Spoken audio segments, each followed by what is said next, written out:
I got so much motherfucking design on right now. Break it down, bring it back, make it clap. I got 3 old thoughts, new block, wear that thing. Bitches on my line, and you know. Assalamualaikum warahmatullahi wabarakatuh.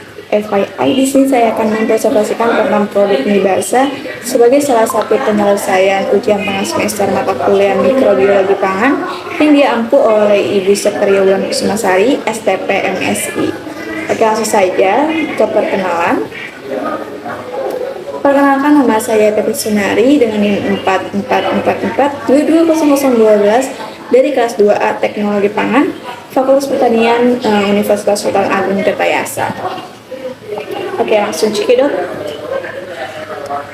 Oke, topik pembahasan kali ini yang saya akan bahas nih, yang pertama tentang produk mie basah, apa itu produk mie basah, terus yang kedua tentang karakteristik mie basah, yang ketiga adalah jenis bakteri kontaminasinya, yang keempat adalah SNI cemara mikrobanya. Oke, yang pertama, nah ini adalah produk mie basah. Siapa sih yang nggak kenal dengan produk mie yang satu ini, mie yang banyak dijumpai di pasar-pasar tradisional. Nah, mie basah ini tampil dengan 2 varian, ada mie basah matang, dan ada mie basah mentah. Nah, mie basah ini terbuat dari bahan utama tepung terigu yang memiliki kadar air cukup tinggi. Oke, langsung saja. Nah, selanjutnya adalah karakteristik mie basah. Yang pertama adalah kadar air. Kadar air terhadap produk olahan mie basah ini cukup tinggi. Untuk produk mie basah mentah dapat kita lihat menurut SNI.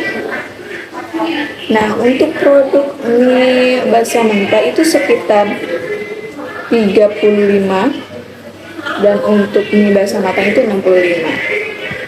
Nah, dapat kita ketahui bahwa kadar air yang cukup tinggi pada bahan pangan itu dapat memungkinkan terjadinya pertumbuhan mikroba. Terus yang kedua adalah daya serap. Nah, daya serap pada olahan mie basah ini dipengaruhi oleh tingginya protein yang terdapat dalam bahan pokok itu sendiri, yaitu dalam tepung terigu. Jadi semakin tinggi protein yang ada dalam tepung terigu, maka semakin tinggi juga daya serapnya. Dan sebaliknya, semakin rendah protein yang terkandung dalam tepung terigu itu, maka daya serapnya akan semakin rendah juga. Kedua adalah daya putus mie. Nah, kita ketahui nih bahwa mie basah ini identik dengan kekenyalannya kan. Dia bertekstur kenyal. Nah, kenyalan itu dipengaruhi oleh gluten yang terdapat dalam tepung terigu itu sendiri. Jadi semakin banyak produksi gluten atau semakin banyak kandungan gluten yang terdapat dalam tepung terigu tersebut, maka daya putusnya itu kayak lebih lama, jadi lebih bertekstur, lebih keras seperti itu. Untuk warna, pada umumnya mie basah ini dengan warna putih tanpa bahan pewarna, dan jika setelah direbus itu warnanya akan sedikit lebih pucat. Nah, yang selanjutnya adalah bakteri yang mengkontaminasi, ada Bacillus cereus. Bacillus cereus ini terdapat dalam tepung terigu. Jadi Bacillus cereus ini akan mengkontaminasi jika suhu penyimpanan pada mie basah ini tidak tepat, sehingga akan terkontaminasi oleh Bacillus cereus ini. Terus yang kedua adalah E. coli. Nah, E. coli ini bisa disebabkan karena penggunaan air dalam produksi mie basah tersebut. Jadi mie basah tersebut dalam pengolahannya menggunakan air yang tidak bersih, sehingga E. coli ini dapat mengkontaminasinya.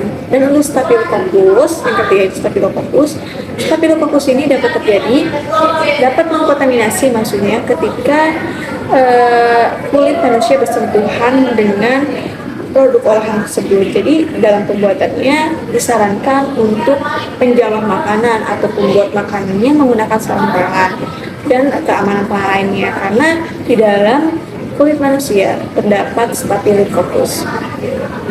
Tidak hanya itu, penggunaan alat yang tidak bersih serta lingkungan yang kotor dapat menyebabkan terjadinya kontaminasi dari ketiga bakteri ini. Nah, ini untuk standar mutu mie basah, ada kadar airnya. Untuk standar mutu mie basah ini, untuk kandungan E. coli itu Untuk kandungan E. coli maksimal 10, Untuk salmonella adalah negatif 25 gram. Untuk Staphylococcus itu maksimal 1 kali 10 per minggu, ada 1 kali 10 per minggu. Dan untuk Bacillus maksimal 110 per minggu. Dan untuk kapang 1 kali 10 per minggu. Dan untuk Dexia Leno itu maksimal 750. Nah, mungkin hanya itu yang dapat saya sampaikan. Kurang lebihnya mohon maaf. Wassalamualaikum warahmatullahi wabarakatuh.